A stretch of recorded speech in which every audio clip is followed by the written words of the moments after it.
Hello, everybody. Good morning or good evening, depending upon the time when you are watching this video. Before we start, I like to tell you that this video is made for educational purpose only. So, if you apply knowledge gained from this video for any kind of illegal activities, then you are solely liable for the consequences. Further, all the technical aspects shown in the video are done in a controlled environment. So if you want to try it on your own, then my suggestion is that you watch whole video, understand the basic, and then apply that knowledge. Let's start. So let's assume one fine morning you receive this email from WhatsApp. So it says that congratulations on winning lottery amount of USD 25,000. Please download the file from here. Okay, this is the URL link and install it to receive instruction to claim your winning amount. As you can see, this is a phishing email. Why? Because first thing is WhatsApp does not conduct any kind of lottery program. Okay, there are a lot of scams going on regarding this. And also, if you look at this email, there are lots of grammatical error. So have you wondered why there are lots of grammatical mistakes in phishing email? The main reason is that the scammers want to target only naive and greedy victims. Okay, so if you are a conscious user, you will look at these grammatical mistakes and you will search for this domain name and you will say that okay, this is a phishing email and I should disregard this. But if someone is naive, okay, they don't know about this kind of scams, and further they are like greedy, or let's say they are in need of money, they just look at the amount only. They don't care about the other red flags, and they immediately click this URL link, right? So let's see what happens when the user decides to click this link and download the malware and install it. Okay, now let's download this file. Okay,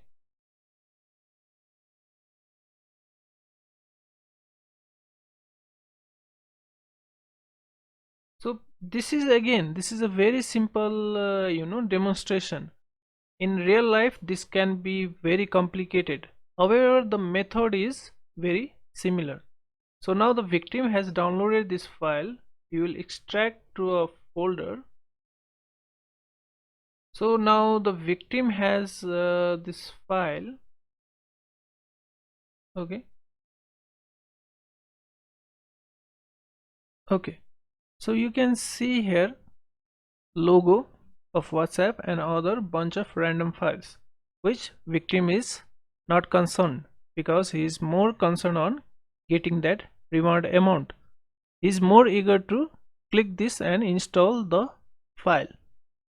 So before we click on this, I'm going to tell you what is going to happen here. So this is the folder. Okay, so there are some files, and these are so I have labeled these files as important files. So in this file there is some random text like text containing that this is a confidential document. Okay, this is a image, and this is a another document and another important file. So our ransomware will encrypt these three files but will not harm this image file, because I have written the program in such a way. Later in this video I will show you that code also.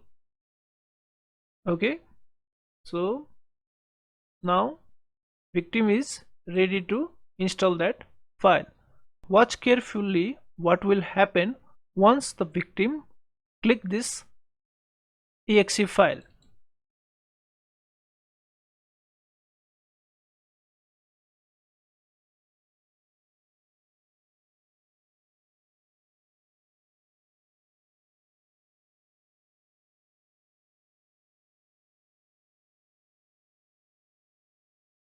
So you can see three things have just happened here. The background has been changed, right? Now the wallpapers is giving the victim hint that his computer is if has been affected with ransomware, right? Just let me minimize this, right? Now this is a ransom note, right? It is giving you the instruction regarding how to decrypt that encrypted file. And this is usually in ransomware, attacker usually demand payment through Bitcoin. So maybe some victim may not know about the Bitcoin. So this site has been popped up to explain victim what is the Bitcoin is all about, right? And how to make payment to the victim if he wants his important files back. And regarding that file, let's see what happened to it. So yeah, the previously these were our important files, so let's look at them. Now you can see these files have been encrypted, right? The image is intact, however other files have been encrypted. Okay, now let's look at ransom note. So even if you close this ransom note, it will pop up after every 10 seconds. So let's look at the what ransom note says. Okay, so you have to first in order to decrypt that data, first you need to send this email.txt to to the email address of attacker. After installing this ransomware from that exe file, now the email me txt has been. This is the actually public key which needs to be sent to the attacker, from which he will be able to generate private key and send it back to the victim after the payment of ransomware. So the public key and private key comes under asymmetric encryption. If you don't know about it, you can search online to know more about this type of encryption. So the second stage is so you will receive a personal BTC address for the payment. So this will be sent by the attacker via email, right? Once payment has been made, you need to send the another email to the attacker stating that the amount has been paid, and after that you will receive the text file to your key, right? That will unlock.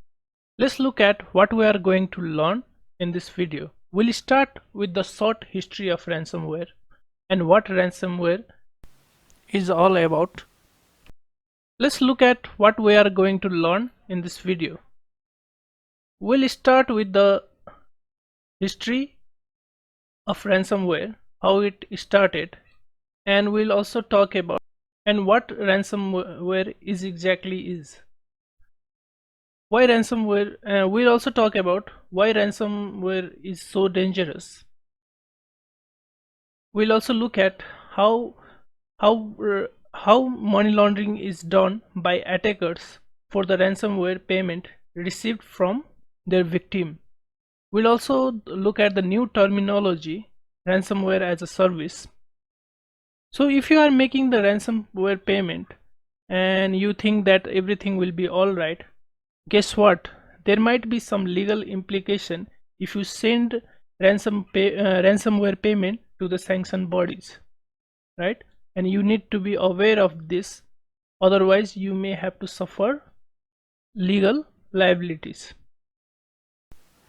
We'll also talk about some ransomware red flags that as a financial institution you may need to watch for. Then we'll also look at some ransomware attack mitigation which might help you to prevent any kind of ransomware attacks in your organization. So the first ransomware was circulated around 1990s. It was known as AIDS ransomware. They were transmitted through floppy disk. So when this floppy disk was booted, it presented quiz which basically asked question, and the result told whether the user were in the danger of contracting HIV/AIDS or not. After completing the quiz, the virus encrypted the files and malware locked the computer and presented a message. So this is the message, right? And the message requested the payment for leasing the software. So you may be wondering why why AIDS, right? Why people were filling up that quiz? The AIDS incident increased rapidly through 1980s and peaked in the early 1990s, right? So you can see from the graph over here. AIDS became the leading cause of death for all Americans ages 25 to 44 years old, and it was easy for attackers to take the advantages of human psychology. This is why the people fell for this kind of ransomware attack. So this was a very basic version of ransomware. It did not actually encrypt the contents of file but only changed the extension. Okay, let me show you what I mean. Okay, let me go to this folder.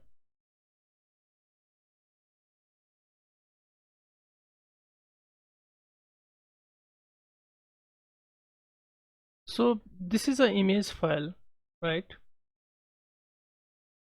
And you can see that this is an image file because it has a .jpg extension.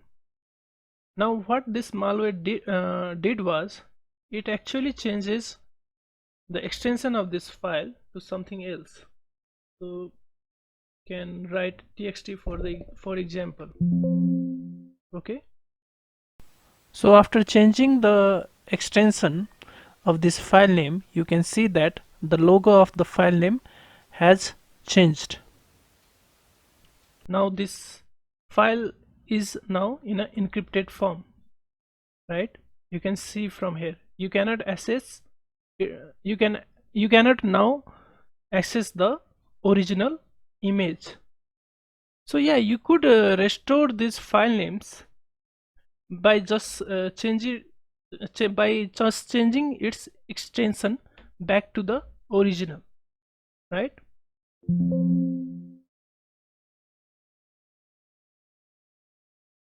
But imagine doing this for lot of files, then it will be laborious, right? So it was much better option to make the ransomware payment. Now let's look at what ransomware is all about. So ransom, as the definition, this definition is given by the FinCEN.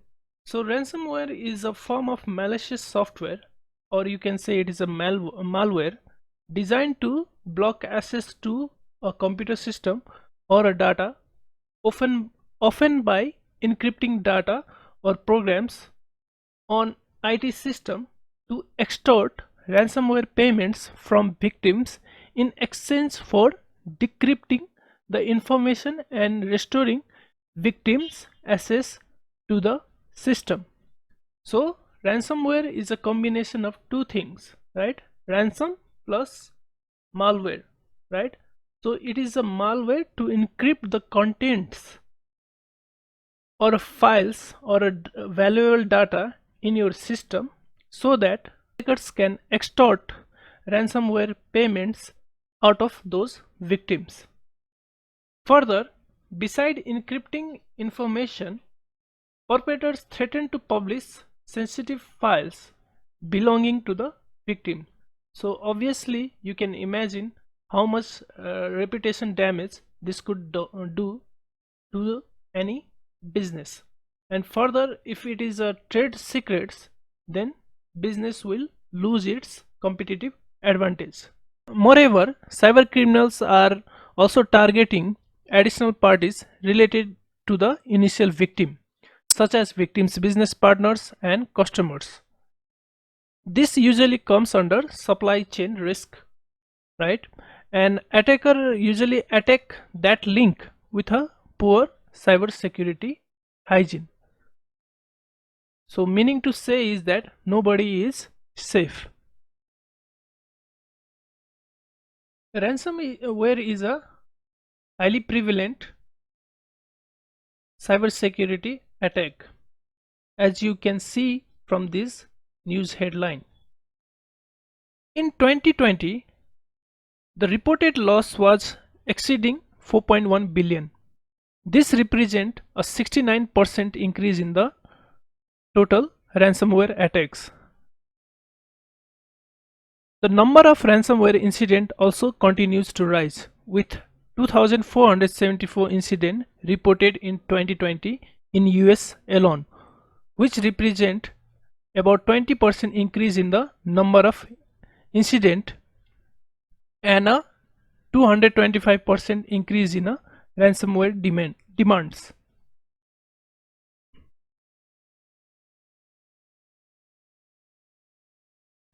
These are the ransomware variants that have been the mostly frequently reported to FBI in the attacks.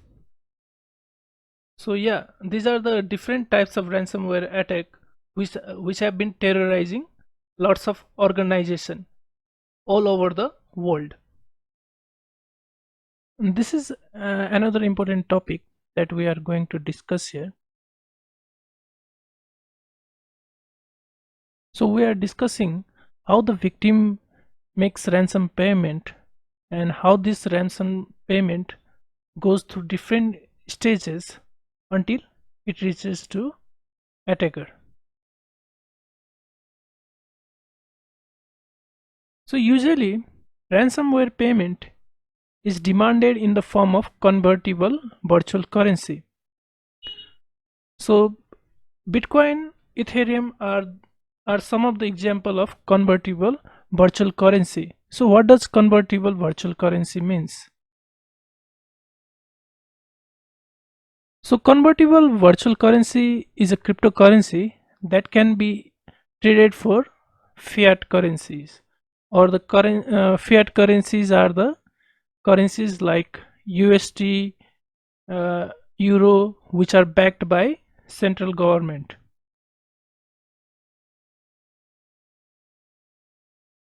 A ransomware victim usually, let me bring my pen, right? So a ransomware victim will typically transfer funds via wire transfer, automated clearinghouse, or credit card payment to CBC exchange, right? CBC exchange is also known as crypto exchange, such as Coinbase, Binance. In order to purchase the type and the amount of convertible virtual currency, specified by the ransomware attacker. Beside victim, an entity working on the victim behalf can also send convertible virtual currency.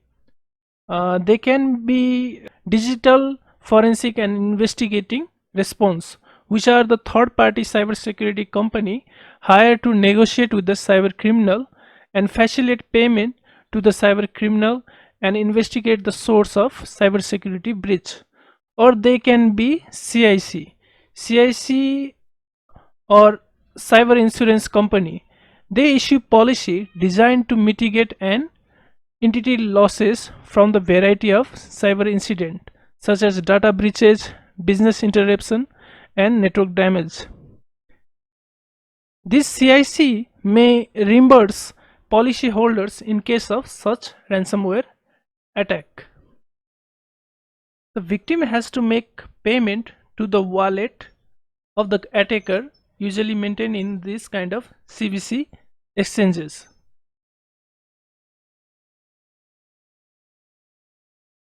The perpetrator or attacker then launders the fund through the various means, including mixer, tumblers, and chain hopping. 2. To convert the funds into other CVCs. A Bitcoin mixture is a service that allows Bitcoin users to mix their coins with other users' coins in order to make it harder to trace the origin of their coins. This can be useful for an attacker who wants to maintain their privacy or avoid having their transaction linked to their identity. The way it works is that Mixer takes in a user's Bitcoin and sends back a different set of Bitcoin from its pool of mixed coins. This process can make it more difficult for someone to trace the transaction back to the original user. Now the attacker will break down received ransomware amount into various number of small amount known as smurfing. Then after, attacker will employ numerous people who will deposit that amount into different convertible virtual currency addresses maintained at various crypto exchange or peer-to-peer exchanges like Paxful, where they can easily convert that Bitcoin into dollars, euro, or any other currency of their choosing. While talking about Paxful, Paxful is a peer-to-peer cryptocurrency marketplace where users can buy and sell cryptocurrency directly with other users. The platform provides a way for people to buy and sell Bitcoin using a variety of payment methods, including bank transfer, credit debit cards, and digital wallets such as PayPal, Skrill, and so on. Here, if attacker is smart, he can avoid all of this by asking victim to pay in anonymity enhanced cryptocurrency such as Monero or Gcash. Anonymity enhanced cryptocurrency are digital currency designed to protect users' privacy and anonymity. These cryptocurrencies use advanced cryptographic techniques to hide users' identities, transaction, and other sensitive information. They are based on the technology like mixture, where multiple transactions are mixed together, making it difficult for outsiders to determine which inputs transaction are linked to which output transaction. As a result, it is nearly impossible to trace Monero transaction back to their origin. Now let's look at the interesting terminology in ransomware. Ransomware as a service. It is like ransomware criminals forming partnership and sharing resources. Many cyber criminals engage in a profit sharing through a ransomware as a service business model, in which ransomware developers sell or otherwise deliver ransomware software to individuals or groups that have separately gained illicit access to the victim network. As a part of profit sharing agreement, the ransomware as a service developer often receives a percentage of any ransom paid by the victim. There are some provisions that you need to be aware of if you are making ransom payments, especially if you are located in a United States or if you are a US person or entities operating in United States jurisdiction. FBI strongly discourages paying ransomware to criminal attacks because the payment does not always guarantee that files will be recovered, nor does it ensure protection from any kind of future breaches. The payment may also encourage adversaries to target additional organizations as well as other criminal actors to engage in the distribution of malware and fund other illicit activities. Regardless of whether you or your organization decide to pay the ransom, you need to inform law enforcement agency. Doing so provides the law enforcement agency with the critical information needed to help victims track ransomware attackers, hold attackers accountable under prevailing law, and share information to prevent future attacks. These two are the provisions, especially this one, that is specifically applicable if you are a US resident or any entities operating in a US area, right?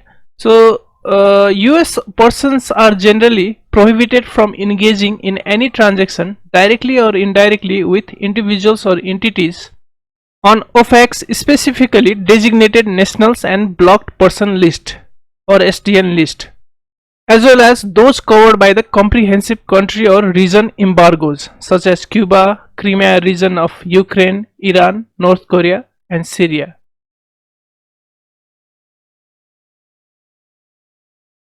So OFAC may impose civil penalties for sanction violation based on the strict liability, meaning that a person subject to US jurisdiction may be held civilly liable even if such person did not know or have reason to know that he was engaging in the transaction that was prohibited under sanction laws and regulation administered by OFAC.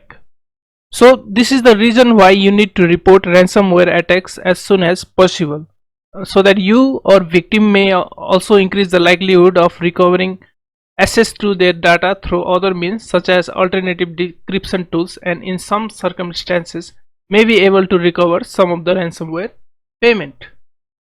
This provision is specifically applicable if you are a financial institution operating in United States. So OFAC regulation requires, if a US entity determines that they hold virtual currency that is required to be blocked pursuant to OFAC regulation, then that US person must deny all parties access to that virtual currency. So here virtual currency is linked with the ransomware payment.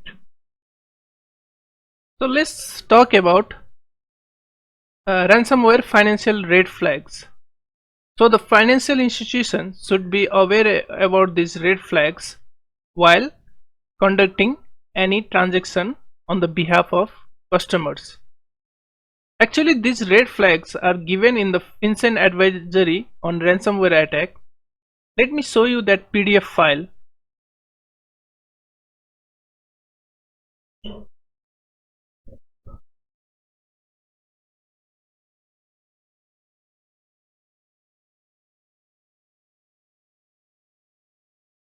So you can see here, these are the financial red flag indicators of ransomware and associate payment.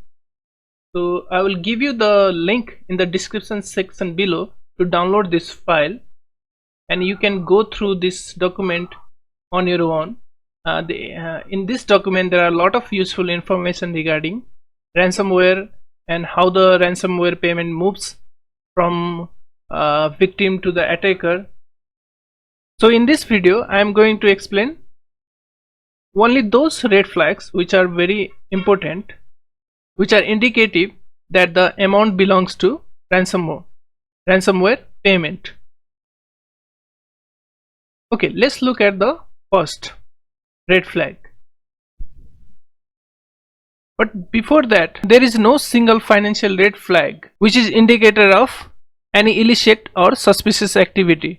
Financial institutions should consider the relevant facts and circumstances of each transaction. Also, in order to detect these red flags, financial institutions need to invest on some technical aspects, because the ransomware is linked with malicious cyber activity which is evident in system log files, network traffic, or file information. So they need to take help of IT or information security department while building transaction scenario monitoring to detect such ransomware activities in their organization. While going through the first point, if your institution maintain convertible virtual cryptocurrency addresses for the customers, then you need to screen that addresses from time to time to check if that addresses is linked to any kind of ransomware incident or not. So there are a lot of vendors who provide such automated screening tool.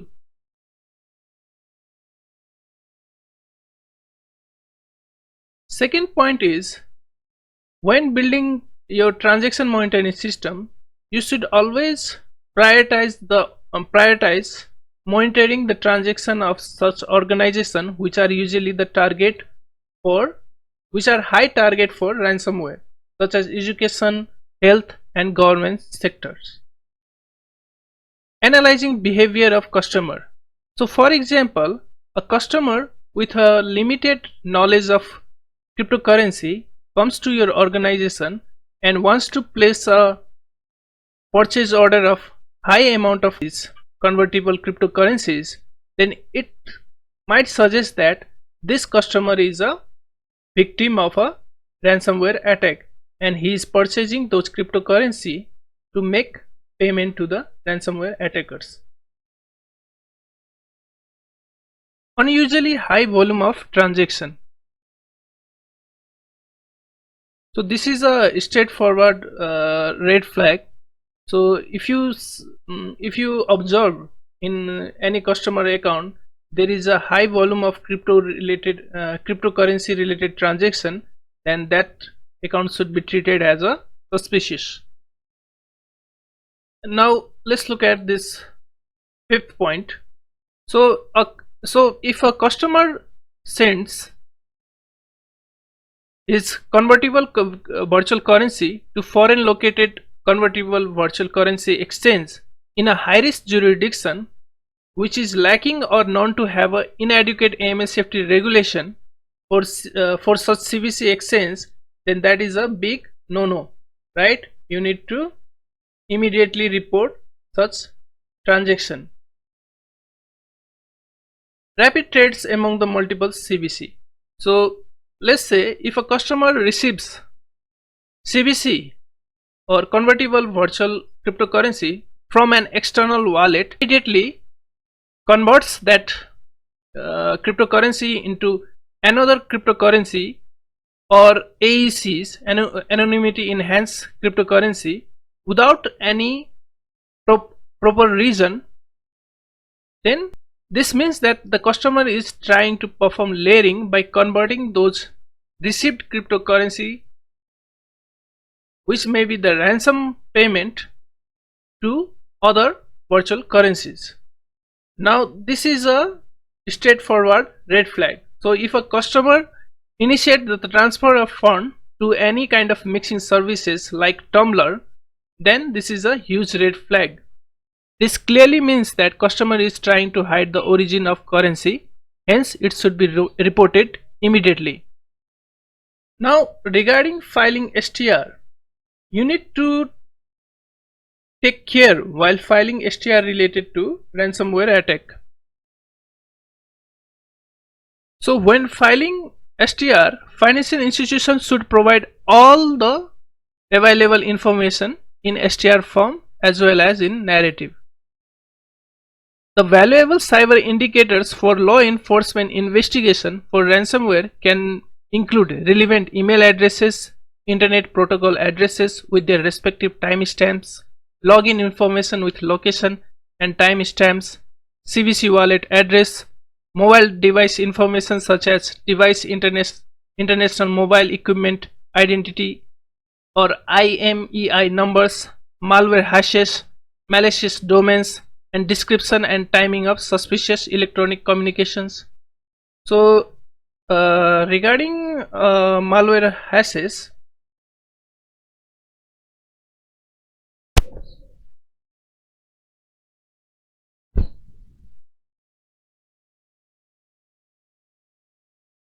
there is this site